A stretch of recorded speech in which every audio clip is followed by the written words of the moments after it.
Hey team, good morning. It is Tuesday, October 18th. I'm Amy Corr. Thank you so much for joining me. I've got a really great topic for us to talk about today. It is about our online presence. I know it's a topic that we love and oftentimes we also hate. So on that note, make sure that your coffee is warm, that your mug is full, and let's jump into the next episode of Coffee with Amy and Kevin.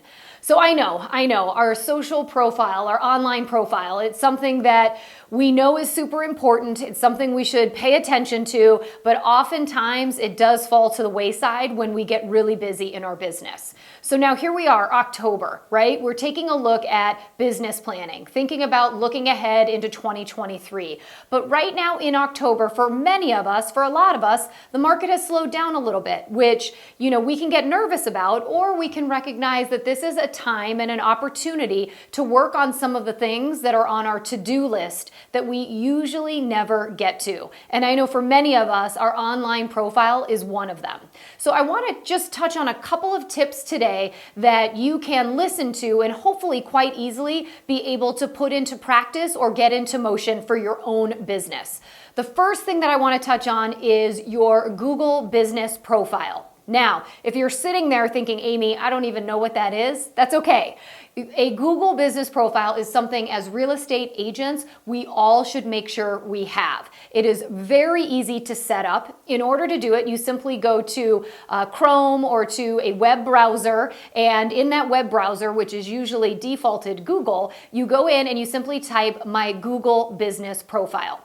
When you type that in, it is going to prompt you. If you don't have one, it's going to pull up the location of where you can go into Google and actually set up your online business profile. The steps are super easy, so much so that I actually tested it for myself this morning because I didn't have one. So you're not the only one if you haven't, but I set up my own profile. It took me about 5 minutes and was very, very easy. The benefit of this is that when people are Googling you online, if you have a business profile, when they find you, that profile is going to feature on the right-hand side of the search page. So you want to make sure that you are using this free and easy tool. It's super easy to set up. All you need to make sure of is that you have a Gmail account. So you've got to have a Gmail email. And then once you've got that, it's really easy to go in and get it set up. Like I said, it takes like 5 to 10 minutes. But some of the benefits is that you get to add information about your business. You can put in the days and hours of the week where you are available to take on and work with clients. It also allows you to put in a section called products. You can actually feature some of your properties. But the other thing that's really important are the reviews that you can get on Google. Once you have a profile set up, you can actually ask your sphere of influence to rate you or to give you a review, and that gets posted on your Google business page. So again, when people are looking for you online, if you've got some great reviews, they can find them, and then they can find out more about what it's like to work with you. And a couple of things to also know is that when you set up your Google business page, it is also going to pull in all of the other social assets that you have. So if you've got a Facebook account, if you're on LinkedIn, if you've got Zillow, it's going to pull all of that information and keep it in your Google business profile. It is actually going to say how many Facebook reviews you've got. It'll show how many Zillow reviews that you've got. And it also will link them or give a link directly to your LinkedIn profile. So there's a lot of great things that you can do to benefit by having this business page. And then also a pro tip for you to know about. When you get your business page set up, and once you actually have some really great reviews from past clients or people who know you, one of the things that you should spend time doing is responding to those reviews. If you respond to those reviews and you include important keywords like Chicago real estate or your condo in Chicago, or it was absolutely wonderful working with you and your husband in Arlington Heights, if you put in certain buzzwords or keywords, that's going to help with the search engine optimization. So if you respond to the reviews and you've got certain keywords throughout your responses, when people are searching for Chicago real estate or Chicago real estate agent, your SEO and the work that you put into that may help you show up in different searches. in Google when people are out there. So it's a great asset, something really easy to set up. So take the 5 to 10 minutes to do it, and then make sure that you work on enhancing it as you move forward.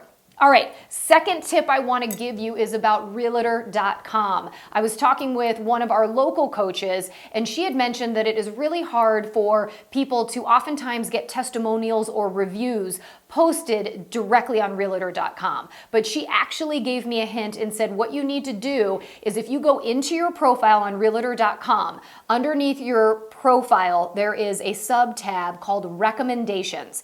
If you click on Recommendations, you can actually copy and paste all of the reviews that you've received on Zillow and on Google and post them directly into Realtor.com. Then when somebody's searching you there, when they look underneath recommendations, all of the reviews you've received elsewhere that you've pasted into Realtor.com will be available for the consumer to see. So really interesting, because I know a lot of agents always wonder, how is it that I can make sure I can beef up my Realtor.com profile? So there's a tip for you to check that out.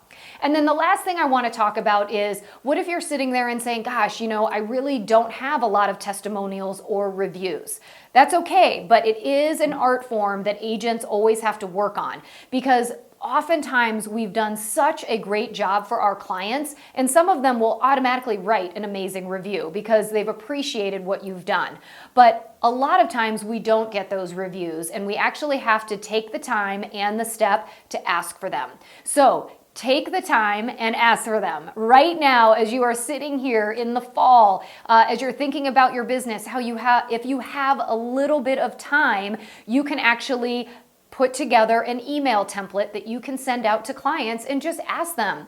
Odds are most people really enjoyed working with you. They loved the support and the expertise that you gave them in helping them buy or sell. So just ask them to put it in writing. And it's really easy. You can give them a direct link from Zillow. You can give them a very easy thing to follow to give you a Google review, but you just need to take that step. So here's what I'm going to give you as a homework assignment. If you don't know where to begin, take a look at your client list over the last 12 or 18 months. Go down that list and see who on there you do not have a review from.